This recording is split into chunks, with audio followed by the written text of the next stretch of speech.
آج دیکھ لو ہمارے نبی کے بارے میں کیا کیا ہوتا ہے. کوئی ڈنمارک میں کارٹون بنا رہا ہے, کوئی محمد رسول اللہ کو آتنکوادی ثابت کر رہا ہے, کوئی ہمیں تکلیف پہنچانے کے لیے قرآن کی آیتوں کو نکالنے کی بات کر رہا ہے, اور گورنمنٹ اس کی پشت پناہی کر رہی ہے, اس کے اوپر اپنا ہاتھ رکھے ہوئے ہے.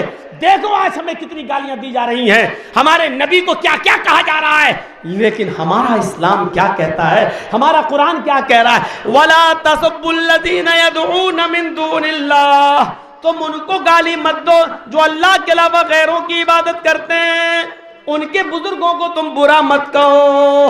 یہی وجہ ہے کہ حضرت عمر فاروق رضی اللہ تعالیٰ عنہ نے اپنے زمانے حیات میں اور اپنے دربار خلافت کے اندر کبھی بھی ظلم و زیادتی کو برداشت نہیں کیا, کسی کے خلاف ایکشن نہیں لیا.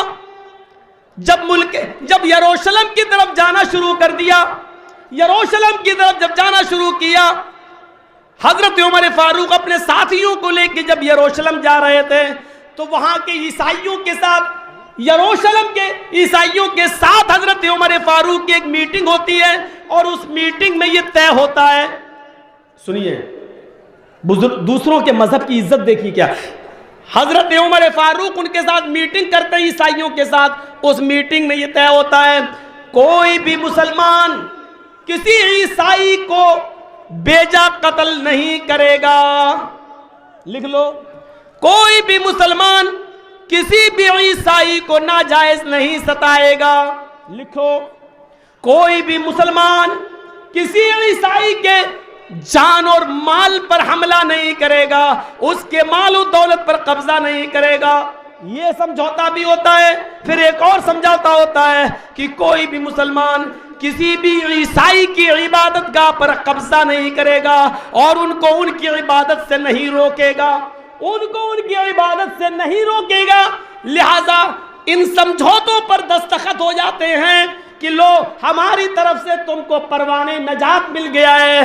مسلمان کوئی بھی نہ تمہاری گرجا گھروں کو توڑیں گے, نہ تمہاری کتاب انجیل کو جلائیں گے, نہ تمہاری جان لیں گے, نہ تمہارے مال پر قبضہ کریں گے. اسی دوران اذان کی آواز آنے لگتی ہے, ایک صحابی اذان دینے لگتے ہیں. امیر المومنین نے پوچھا آس پاس کہیں کوئی مسجد ہے؟ جواب دیا گیا نہیں, تھوڑی دور چلیں گے کچھ کلومیٹر تو بیت المقدس آ جائے گا, بیت المقدس ملے گا. حضرت عمر نے کہا لیکن وہ تو دور ہے, مجھے تو ابھی نماز پڑھنا ہے. عیسائیوں نے اپنا گرجا کھول دیا. اوفو, منظر دیکھو, سمجھوتا ہو چکا ہے, عیسائیوں نے اپنا گرجا کھول دیا. امیر المومنین آپ کی عبادت کا وقت ہو گیا ہے, نماز کا ٹائم ہو گیا ہے, ہمارے گرجا میں کوئی مورتی نہیں ہے, آئیے اور اس گرجا میں نماز پڑھ لیجئے, آئیے ہم اس گرجا کو دھو دیتے ہیں. انہوں نے دھو دیا اور چٹائیاں بچھا دی. فرمایا امیر المومنین آئیے اور نماز پڑھ لیجئے, آپ کے ساتھی آپ کے پیچھے نماز پڑھ لیں گے. حضرت عمر نے کہا شکریہ آپ کا. حضرت عمر نے وضو بنایا, صحابہ نے وضو بنایا, چٹائیوں پر صحابہ کھڑے ہو گئے, قبلے کی طرف چہرہ کر لیا. حضرت عمر فاروق نے ایک صحابی سے کہا اقامت کہو. انہوں نے اقامت کہہ دی, اللہ اکبر اللہ اکبر اشہد ان لا الہ الا اللہ. اقامت ہو چکی. حضرت عمر فاروق نماز پڑھانا چاہتے ہیں, اللہ اکبر کہہ کر نیت باندھنا چاہتے ہیں کہ کچھ خیال آیا ذہن میں. ایسے دیکھا, کہنے لگے کہ چٹائی اٹھاؤ. انہوں نے بھی اپنا مسلح اٹھایا, صحابہ سے کہا چٹائی اٹھاؤ اور گرجا کے باہر نکل کر بیابان کھیت میں چٹائی بچھاؤ. کھیت میں چٹائی بچھائی گئی. حضرت عمر نے وہی مسلح بچھا کر نماز پڑھا دی. گرجا میں نماز نہیں پڑھی. بعد میں عیسائی آئے اور کہنے لگے امیر المومنین ہمیں خوشی تھی کہ آپ ہمارے گرجا میں نماز پڑھنے کے لیے گئے تھے, لیکن کیا بات ہے آپ ہمارے گرجا میں چٹائیاں بھی بچ چکی تھی, نماز کے لیے بھی کھڑے ہو چکے تھے, پھر اچانک آپ نکل آئے اور یہاں اگر آپ نماز پڑھنے لگے, کیا ہمارا گرجا ناپاک تھا؟ نہیں, تمہارا گرجا پاک تھا, تم نے اس کو دھو دیا تھا, تم نے چٹائیاں بچھا دی تھی, تمہارا شکریہ. پھر آپ نے اس میں نماز کیوں نہیں پڑھی؟ حضرت عمر نے کہا میں نے یہ سوچ کر اس میں نماز نہیں پڑھی کہ آئے عمر آج اگر تو نے اس گرجا میں نماز پڑھ لی اور کل تیرا انتقال ہو گیا تو بعد میں آنے والے مسلمان کہیں اس گرجا کو مسجد نہ سمجھنے لگے اور تمہارے گرجا پر قبضہ کر کے اس کو مسجد نہ بنا لیں، یہ نہ کہنے لگے اس میں تو حضرت عمر نے نماز پڑھی تھی، وہ پہلے مسجد تھی، محض ڈر سے تمہارے گرجا میں نماز نہیں پڑھا کہ بعد میں آنے والے مسلمان کہیں تمہارے گرجا کو مسلمان مسجد تصور کر کے تمہارے گرجا کو گرا نہ دے، اس لیے میں نے تمہارے مسجد گرجا میں نماز نہیں پڑھی۔ یہ تھا دوسروں کے گرجا اور دوسروں کے عبادت خانوں کا احترام، اس ڈر سے نکل گئے کہ بعد میں آنے والے لوگ کہیں اس کی گرجا کو توڑ نہ دیں اور ان کو ان کی عبادت سے روک نہ دیں اور مسجد بنا کر اس پر قبضہ نہ کر لیں۔ میرے بھائیوں، ایسی مثال کہیں ملتی ہے؟ یہاں تو بنی بنائی مسجد توڑ دی جاتی ہے۔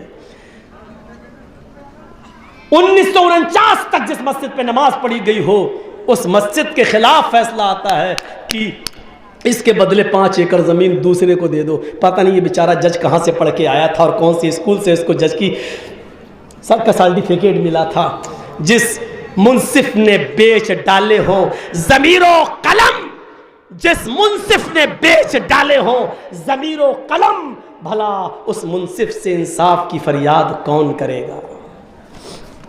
کون کرے گا؟ انصاف کہاں رہ گیا ہے؟ انصاف تو یہ تھا کہ گرجا سے نکل گئے۔ کیوں؟ نماز پڑھنا جائز تھا میرے لیے، لیکن جان بوجھ کر نہیں پڑھا۔ کیوں نہیں پڑھا؟ اس لیے نہیں پڑھا کہ بعد میں آنے والے مسلمان کہیں اس کو مسجد نہ سمجھیں۔ یہ حالات تھے ہمارے، یہ ذمہ داری تھی ہماری، اور وہیں سے سب لوگ اپنے اپنے اونٹ کے اوپر بیٹھے، چلو بیت المقدس میں چلنا ہے، چل دیے۔ حضرت عمر فاروق جس اونٹ پر بیٹھے تھے اس پہ کچھ سامان تھا، بس ایک ہی آدمی بیٹھ سکتا تھا۔ حضرت عمر فاروق کچھ دیر بیٹھتے تھے اور ان کا غلام لگام پکڑ کے چلتا تھا، کچھ دیر غلام بیٹھتا تھا تو حضرت عمر اونٹ کی لگام پکڑ کے چلتے تھے۔ یہ طے ہو گیا تھا، تھوڑی دور تم چلو گے، تھوڑی دور ہم بیٹھیں گے، تھوڑی دور ہم چلیں گے، تم بیٹھو گے۔ یہ ہوا، کبھی غلام بیٹھتا، کبھی عمر بیٹھتے، کبھی غلام بیٹھتا، کبھی عمر بیٹھتے، اور ایسے سفر ہوتے ہوتے بیت المقدس آ گیا۔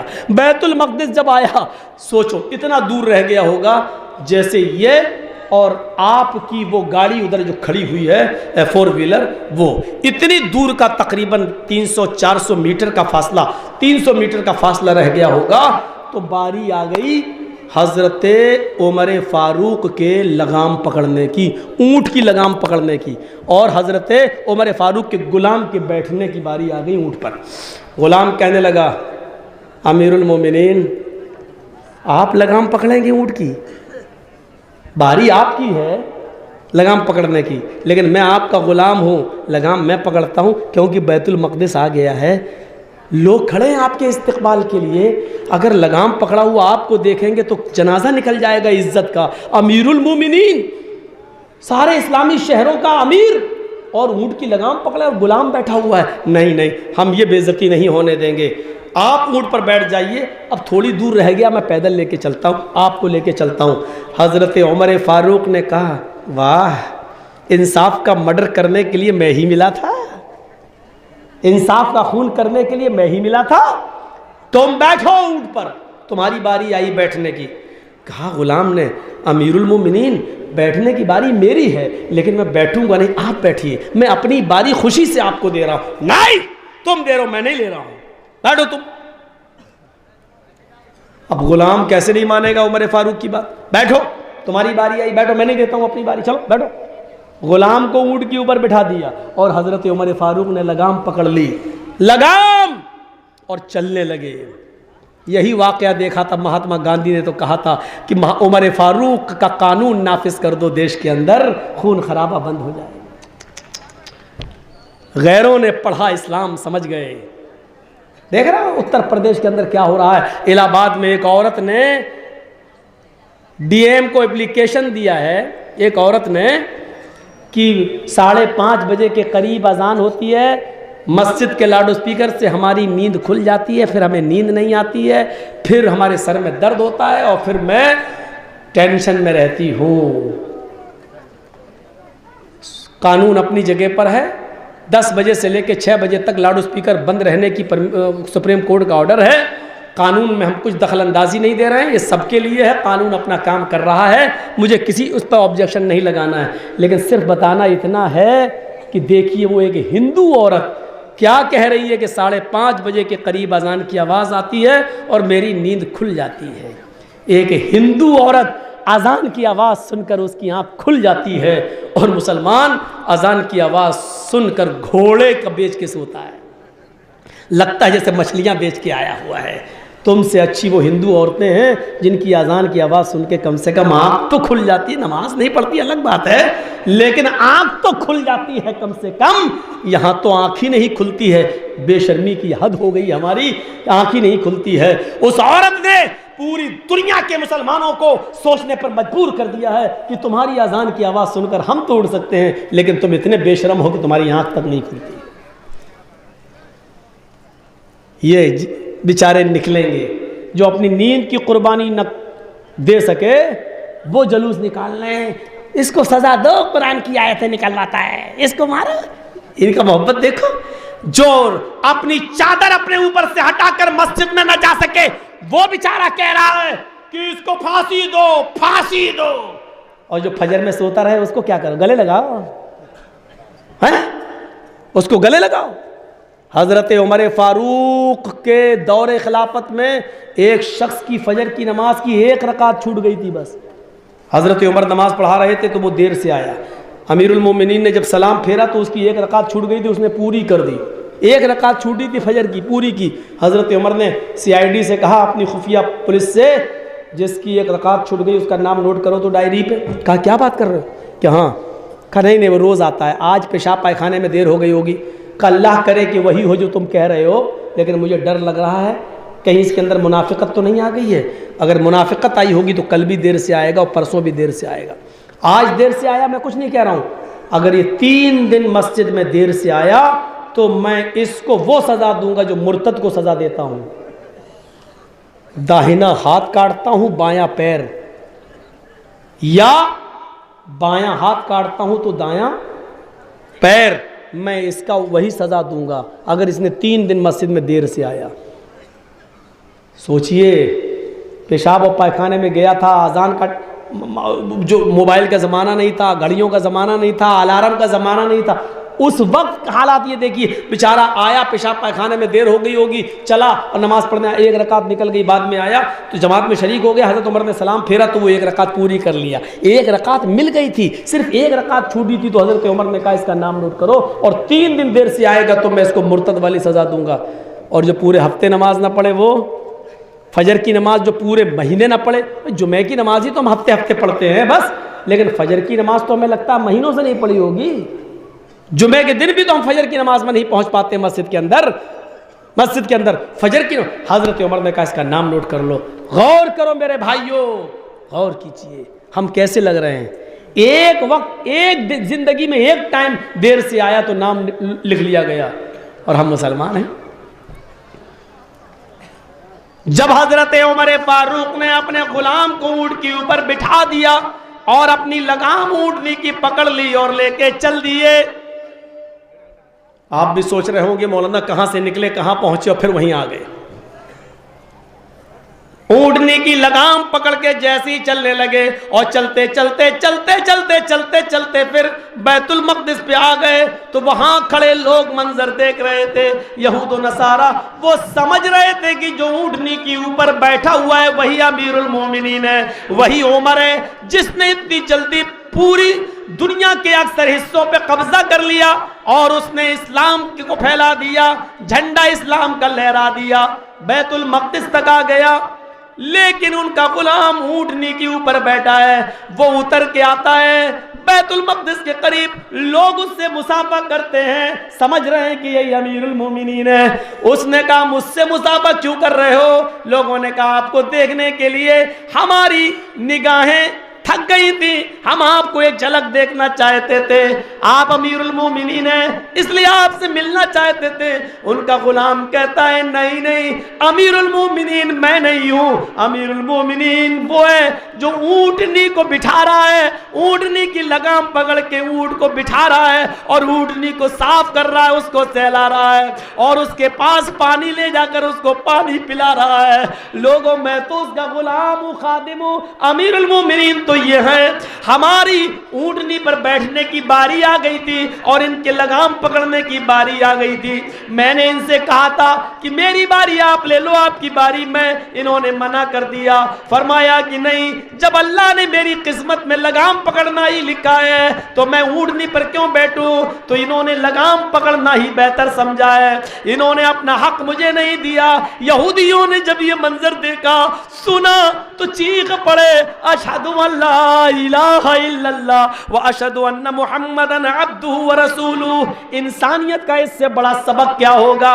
اپنی باری اپنے غلام کو نہیں دے رہے, اونٹ پر بیٹھنا گوارا نہیں کر رہے.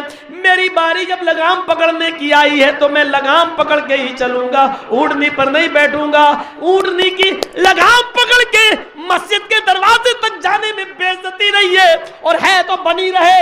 اسلام کے قانون پر عمل کرنے میں اگر بے عزتی ہو رہی ہے تو ہونے دو. عزت کا مالک و ذلت کا مالک تو اللہ تعالیٰ ہے. میرے پیارے ساتھیوں, یہ اس امیر المومنین کی سادگی کا حال ہے جس نے 22 لاکھ مربع میل پر حکومت کر کے دکھائی, جس میں آپ کا چائنا بھی تھا, آذربائیجان بھی تھا, عراق بھی تھا, ایران بھی تھا, مصر بھی تھا, فلسطین بھی تھا, سیریا ملک شام بھی تھا, مصر بھی تھا. اس میں یہ سارے ممالک آیا کرتے تھے. اتنے ملکوں, اردن بھی تھا, الجزائر بھی تھا, اتنے ملکوں پر بیک وقت حکومت کرنے والی اگر کوئی شخصیت تھی تو وہ حضرت عمر فاروق رضی اللہ تعالیٰ عنہ کی. اتنے ملکوں پر خلافت کرنے والی شخصیت کا حال یہ کہ وہ اونٹنی کی لگام پکڑ کے چل رہا ہے اور یہ درس دے رہا ہے, امیر ضرور ہوں لیکن امیر و غریب میں کوئی فرق نہیں ہے, مالک آقا اور غلام میں کوئی فرق نہیں ہے. اپنے غلام پر رحم کرو, غلام بھی انسان ہوتا ہے, اس کو انسانیت سے مت نکالو. اپنے غلاموں پر بھی رحم کیا کرو, اپنے غلاموں کو بھی انسان سمجھا کرو. میرے پیارے ساتھیوں, اس انسانیت کے سبق کو بڑھاتے ہوئے اللہ کے نبی نے فرمایا تھا, اللہ کے نبی صلی اللہ علیہ وسلم نے یہ کہا تھا کہ جو خود کھاؤ وہ اپنے غلاموں کو کھلاؤ, جو تم پہنو وہ اپنے غلاموں کو بھی پہناؤ, اور ان سے ان کی محنت اور طاقت سے زیادہ ان سے کام مت لینا. اگر ان سے ان کی ضرورت و طاقت سے زیادہ کام لے رہے ہو, جو ان کی طاقت سے باہر ہو تو اس میں تم ان کی مدد بھی کرنا. مثلا 50-100 کلو کا کوئی سامان تم ان سے اٹھوا رہے ہو اپنے غلام سے, اور وہ بیچارہ